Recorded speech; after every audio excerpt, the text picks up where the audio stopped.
like what I assume is like the biggest city in the planet. Right. Okay.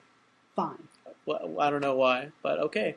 Well, and so what we get instead, like, so the city's being destroyed, like leveled on before Superman even shows up to fucking destroy everything else in a big fist fight. Right.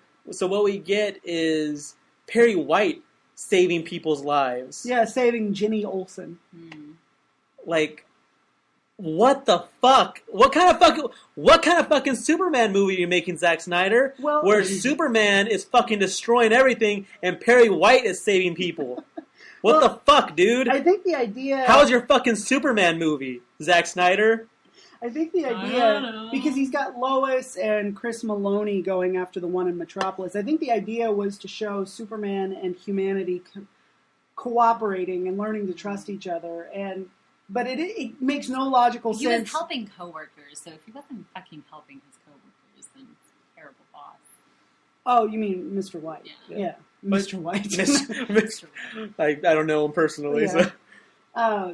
So Superman destroys his... There's a great video game cutscene where Superman fights the tentacle-armed world engine over the Indian Ocean. At this point, I'd kind of checked out. Like, I was so bummed. I'm sitting there thinking, this looks amazing, and I don't give a shit. I didn't care at all. And at one point, after they've destroyed the world engines, and Superman reappears in Metropolis, and he and Lois are kissing in the middle of Hiroshima. Yeah, Hiroshima. Superman rolls in, and they're like, "Look at all this shit," and they kiss. They like lock eyes and they kiss, and I'm like, what? Yeah. But I thought at that point, oh, okay, it's over. Now they'll move on to the epilogue, and we're out. And then Zod walks out, and he's like, "You destroyed everything." Basically, like Jack Black and Anchorman. What do you love? Yeah, that just happened, Holmes. Yeah, deal with it. But yeah, they kiss, and Perry White like gives this kind of like nod, like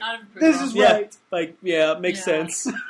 I buy it. Yeah, for sure. I'll run it tomorrow. And so Superman and Zod have another giant fist fight where half the city's destroyed, and it only ends when Zod's gonna laser fry a family, and Superman's got him like in a headlock, saying like, "No, don't do it." Like he's near tears, saying, "Don't kill them." And Zod's still... No, he says, "Stop," and Zod goes, "Never." And Zod's still doing it, still moving over. So finally, he has to snap his neck and kill him.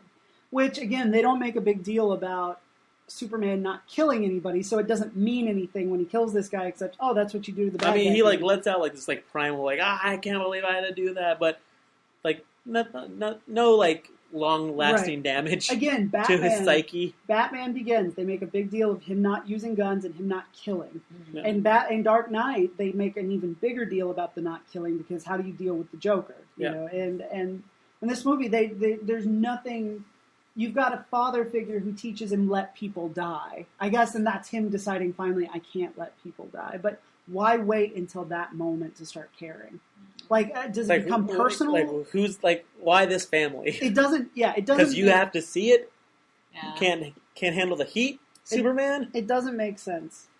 A lot of this doesn't make sense. And it kills me because I want to. And I'm also just tired of like the bad guy with the chip on his shoulder because like his job or his way of life was taken away from him, and now like with 12 people and a codex that he needs to find, he's gonna restart Krypton. Like move on. Like none of that ever makes sense. They do it in Star Trek Into Darkness as well. I mean, like Khan's you don't know. Yeah, like Khan's got his peeps and like a mission that they had, but you don't really know why he wants so badly to go back to that. Yeah, lifestyle. Khan's motives are confused, but he's still more compelling than Zod.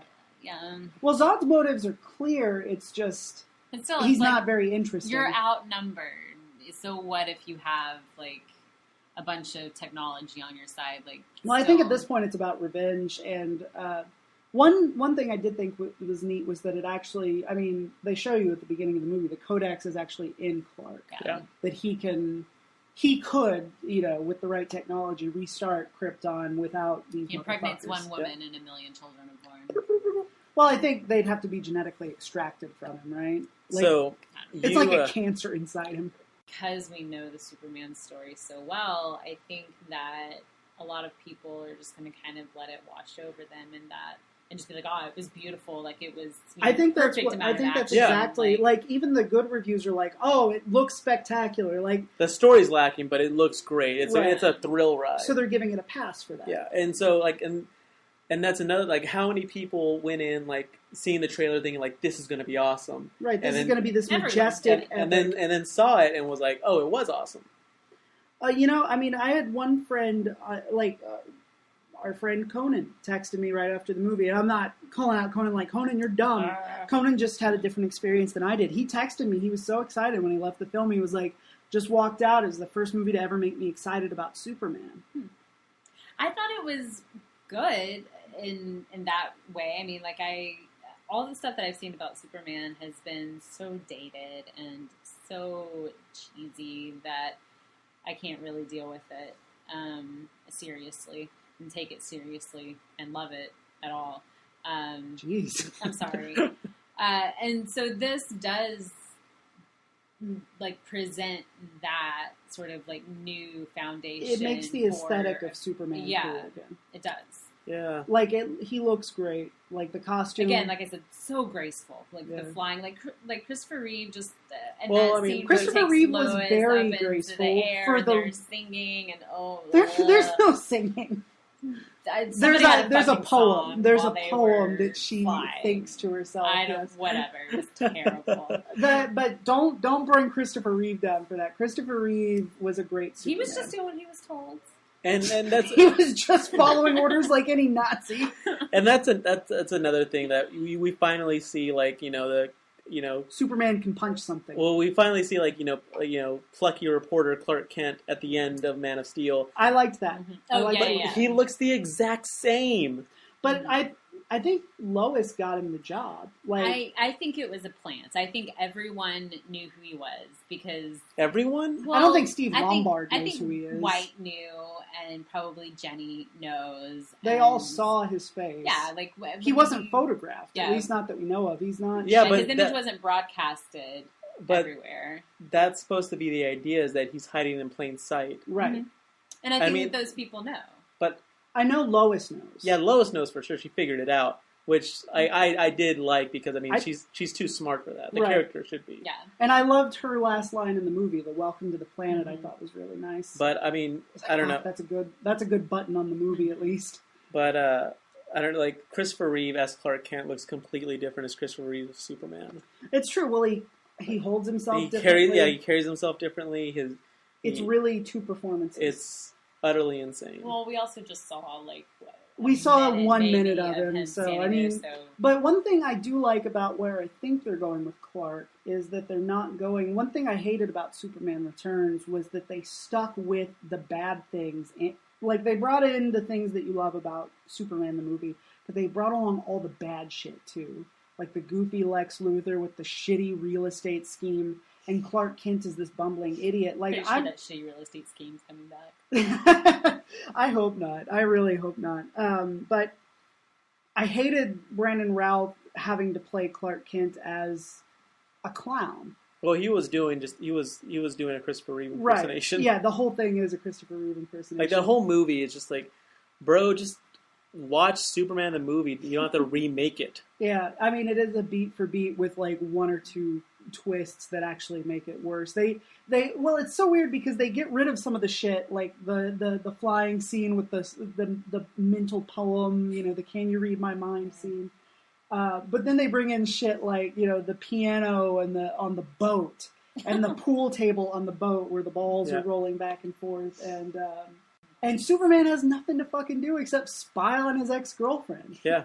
And like not take responsibility for his kid, and like try to home in on Cyclops, who's a good dude. Yeah, he's the most heroic character in the movie. Yeah, he's a stand-up guy. Yeah. Anyway, but yeah, So what do you like better, Superman Returns or I Man haven't of seen Steel? Superman Returns in a long time, But based on your memories.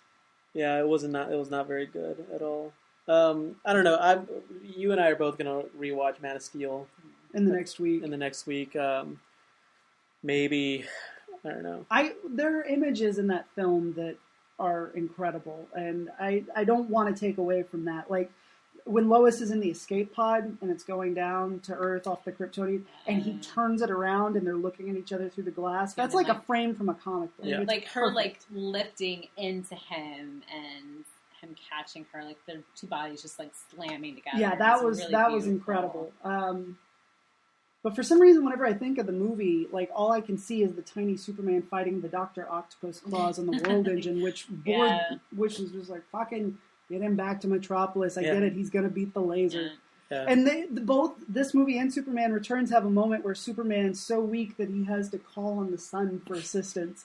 It looks cooler in this movie. Actually, it looked great in Superman Returns because he flies all the way up over the clouds and soaks it in and then flies back down. This one he kind of reaches. He's just like like a baby, like trying to reach something that's just right out of reach. Recharge. Yeah, but anyway, that's Man of Steel. Yeah, I don't want to take. We'd love to hear your dissenting opinions, Yeah. or I'd love to be proven wrong. I would love to wake up tomorrow and love this movie and like drink that Kool-Aid. But I don't know. Let's talk some Trek. Trek talk. Let's do it. All right. This week we had 4. The Battle, Hide and Q, and Haven, and The Big Goodbye. This is probably the best. Great week. Yeah, I would say this is the best week we've had watching a Star Trek show. Not counting like the movie weeks, the best week we've had since the week where we got like Devil in the Dark and Space Seed. This week was just packed with goodness. We discussed, we talked about like why we went to 4. We were doing 3 episodes a week, and why we went to 4.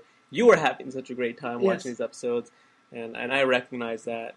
And it just it seemed that 3 was there's too just little, not enough, and not that I had any reservations, but after this week, like there were times where I try not to watch ahead, right? Just so I have the experience of watching those 4 episodes in a week. But I mean, there were times where I was sitting at home and I was like, kind of want to watch some TNG. Yeah, it's so much more watchable than and I think it has a lot to do with the fact that it was produced during our lifetime. So like, for me, even barely, it's 87. So we were 4. Yeah, we were babies. It's more in our wheelhouse. Could barely even talk. I was a very verbal 4-year-old. Well, I mean, you were running like book fairs a couple years later. Yeah, like 10 years later. Yeah, 10. When you were 14. 6 years later. Okay. Yeah. That's not that long. 6 years is... Well, yeah, I went from barely being able to talk to skimming books off the top. Do you want to tell that story? In the 6th grade, I used to be such a little voracious reader. I used to just read all the time. We would go to the library in elementary school once a week, and it got to a point where my teacher had to okay the books that I was checking out. She had to make sure that the length were fine, because I would read a book and be done that day, the next day. And you want to go check it out.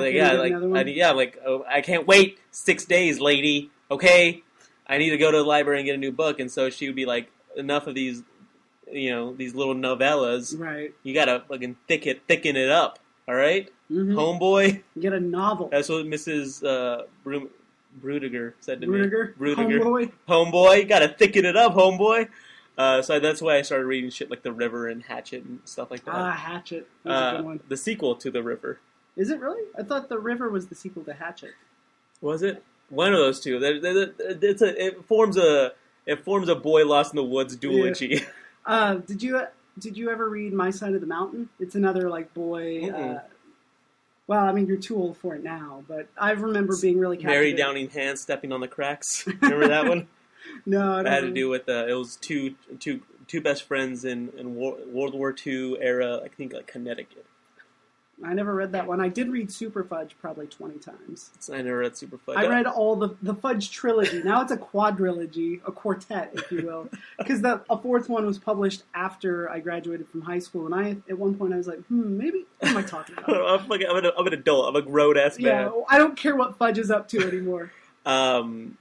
So I read a lot, and in the 6th grade, I saw they used to have these like little like book catalogs that they'd send out to the classrooms. The Scholastic book catalogs. It wasn't like you would have the Scholastic book fair, and they would have all the books there, and you'd take like your money that you had, and you'd buy books. Right, and you coffee can with. I guess before like Barnes and Noble. was around. Yeah, now they do it through Barnes and Noble. Oh, okay. Like I worked at Barnes and Noble for 8 years, and Becca still works there, and they will do book fairs. But what they do is they come to the store and they just buy